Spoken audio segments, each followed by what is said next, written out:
So telling our family that we were pregnant again when, our daughter was 3.5 months old was not a great experience. I had had this first pregnancy, which was total failure, and people judging you and looking at you like you're pregnant. Then I had this second pregnancy, which was the exact opposite: pure joy, pure excitement, no guilt, shame, anything. And then I had this third pregnancy that was somewhere in between, where, of course, people were happy and excited for us, but they were also concerned and like, how are you pregnant? And I know people get pregnant a lot sooner than that. I mean, there's people whose kids are 11 months apart, which I can't even, like, ours are 13 months apart. But I just remember it wasn't, we told our parents, and it wasn't this look of complete excitement. It was a look of shock. It was a look of like, what? Like, it hit me right away that it wasn't something that people thought was a great idea. But by that time, obviously, it is what it is. And so very quickly after I was pregnant, I felt a lot of those same feelings that I had from the first pregnancy, where I felt judged. I felt a little bit of shame. And I felt like people were even more sharing their opinion. If you're a woman, you already know that people just feel like they can share opinions. First of all, when you're engaged and you're going through planning a wedding, right? Everyone and their mother wants to tell you what you should and shouldn't do. Then when you're pregnant, same thing. When I was pregnant with my first, I was heavier. I was over 200 pounds. And I remember a stranger one time, my mom and I were out, and he or she, I can't even remember, asked if I was having twins. Another time we were out in the summer, and someone asked if I was going to pop any day, and I wasn't due till December. I was really big as a pregnant person. And just those comments just dig at you. They don't mean to be rude, but the things people say to pregnant women is insane to me. I've been really conscious of speaking to people who are pregnant about my situation because I don't want to portray that on them. And so, when I'm sitting there holding literally an infant, which if you're not familiar, I would Google like a 4-month-old. They're still tiny, tiny babies. And then I became pregnant, and then I started to show. I felt like I showed with that pregnancy instantly. Like I was probably 6 weeks along, and I felt like I had that stomach because I hadn't recuperated. My stomach muscles were completely just blah. And so it was like as soon as I got pregnant, that bump was there, like literally immediately. And I still hadn't even gotten out of maternity clothes. So now it just made it even more. And so people were very vocal about, oh my gosh, you're pregnant again. Oh my gosh, that's going to be really difficult. How are you going to do that and work and have your jewelry business? We even had friends who had Irish twins themselves. And I remember them being like totally telling us their horror stories. Like, oh my gosh, this is going to be really hard. And just all of these things. And it was almost like what used to not bother me in the past, as far as things that I could just sort of brush off, all of a sudden literally felt like they were eating me. And it just started to break down my everything. So the pregnancy progressed, and it wasn't until April of that year, so I was about 4 to 5 months pregnant, that my first sort of what I would call an episode came. Again, for a little bit of background, my husband's family goes to Florida every year. There are quite a bit of us. It's like all the family converges. It's amazing. But there are 20 to 25 to 28 of us for a week in a house that we rent. And it's amazing, but it was a lot for me. The first year we were married, I got pregnant with our daughter, our middle child, in December, and we went in April. And so I was 4-ish months pregnant, and it was my first time on this trip. and I was completely overwhelmed. Our families are just very different, and it doesn't mean one or the other is correct. It's just different. I only have one brother, and he doesn't have any kids yet. And he has two sisters, my husband, and together they have 7 kids. So it's just a lot, and it's different. And my family is more structured. Um, there would be an itinerary, there would be a plan of what we were doing that day, and his family is more spontaneous and live by the moment, which is amazing. But it was just a complete and utter shock. So the first year that we went, when I was pregnant with our middle child, I had had a few meltdowns privately, but I just chalked it up to A, being pregnant, and B, we were still newlyweds. We didn't know each other for a long time before we were married. And so we were still in this beginning phase of getting to know each other, not getting to know each other, but as a married couple, getting to know each other. And so that first trip was great, but I definitely had a few breakdowns. The second trip was where everything, my first, meltdown episode happened. So instead of renting one house, we weren't able to get a house big enough. We had 3 condos in the same property. So luckily we had our own condo, myself, my husband, my son, who was now 8 or 9, and our daughter, who was about 9 months old. And traveling with an infant or baby or a toddler is one of the most stressful things. I don't think people talk about it, as much. And some people are people who can just deal with it and move along. But for some reason, it was so overwhelming to me, the anxiety of packing, making sure we had enough things. Even though we had a washer dryer, I had to make sure I had outfits for every day and swimsuits and hats. And she was born in August, but she was a newborn. So she really hadn't experienced a summer yet. And so I was looking up sunscreen, and we had to pack diapers and bottles and formula, and there was just the car seat, the stroller. Like, it was so overwhelming to me, but still exciting. And it just started to go downhill. The first thing I remember from that trip that I remember was sort of a breaking point was, we have to fly from New York to Florida. We travel all day, then we all rent separate cars, and then we have an hour drive to where we're staying.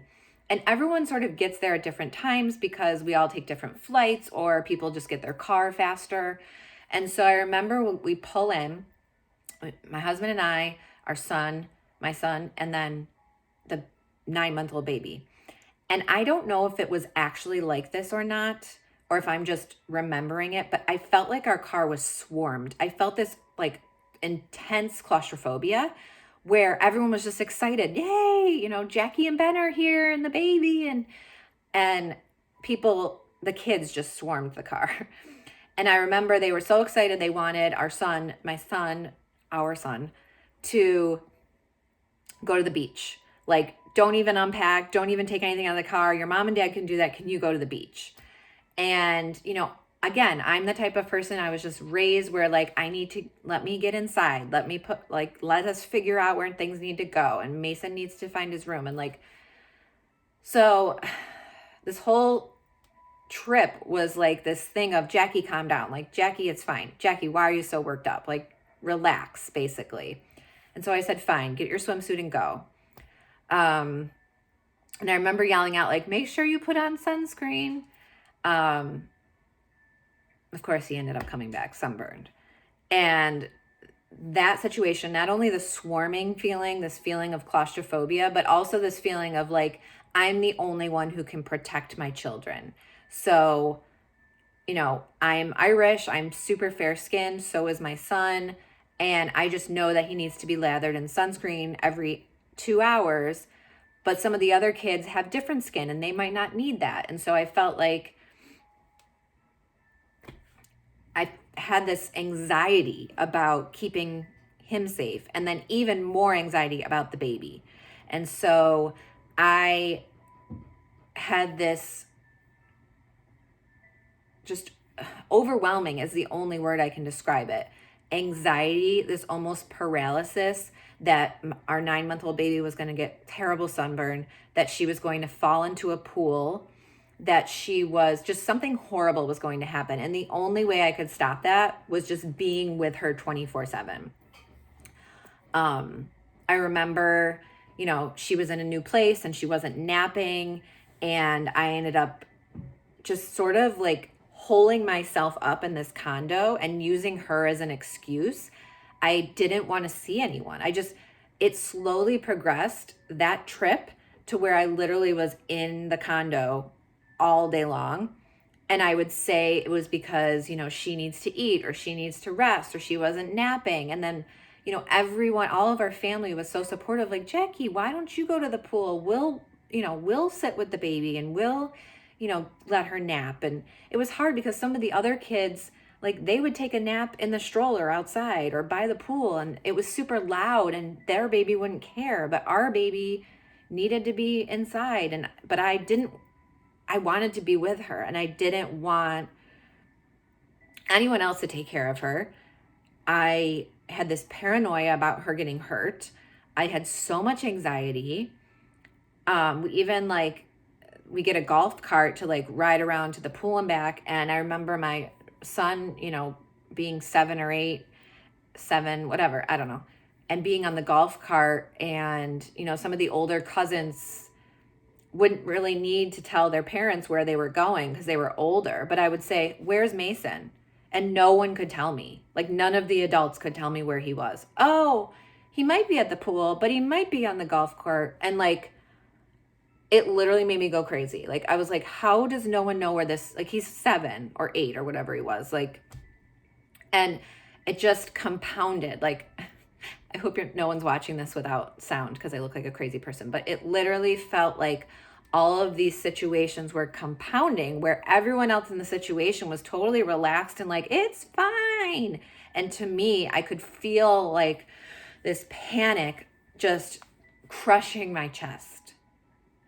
And I don't fully remember the sequence of events, but it ended up in me having multiple meltdowns of screaming, crying, anger, rage.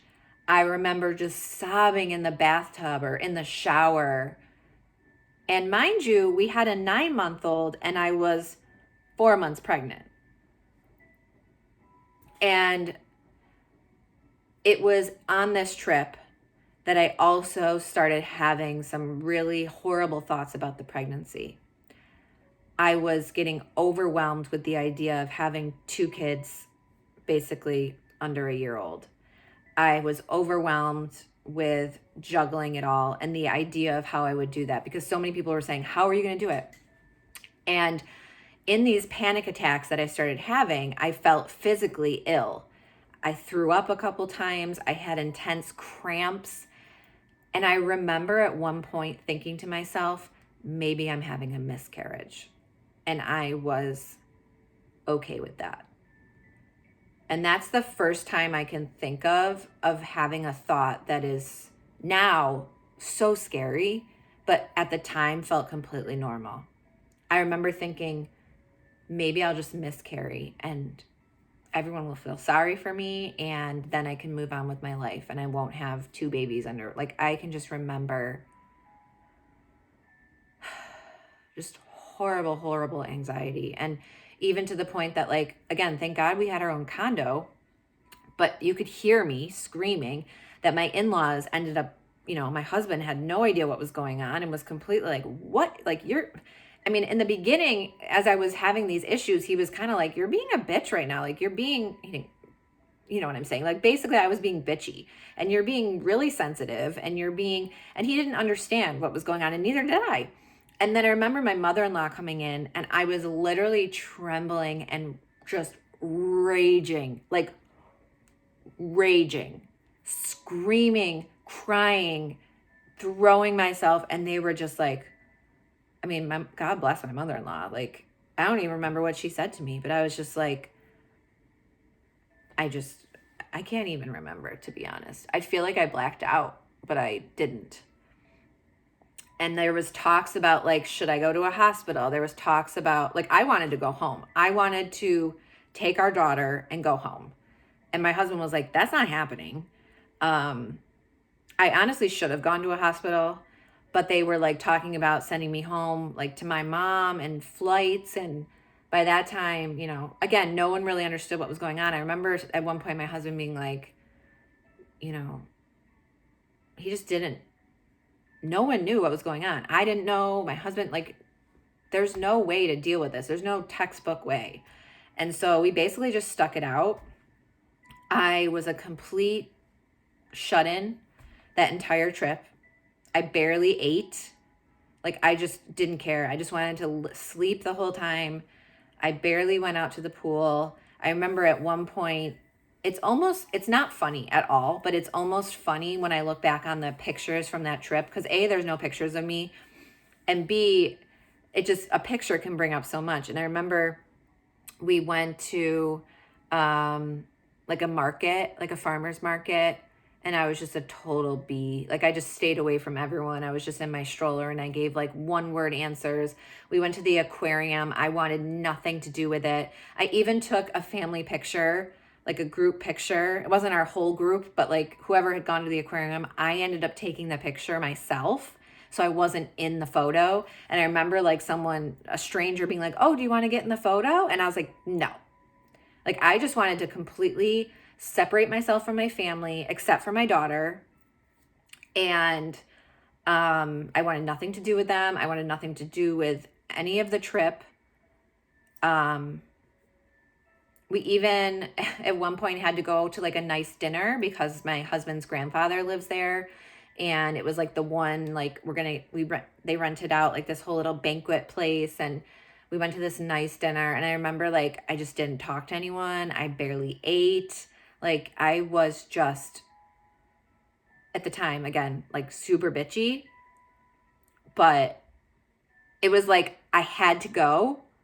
It was like my duty, my responsibility as a wife to go to this family dinner, but I didn't interact at all. And it was obvious that, you know, when we got home, something had to change.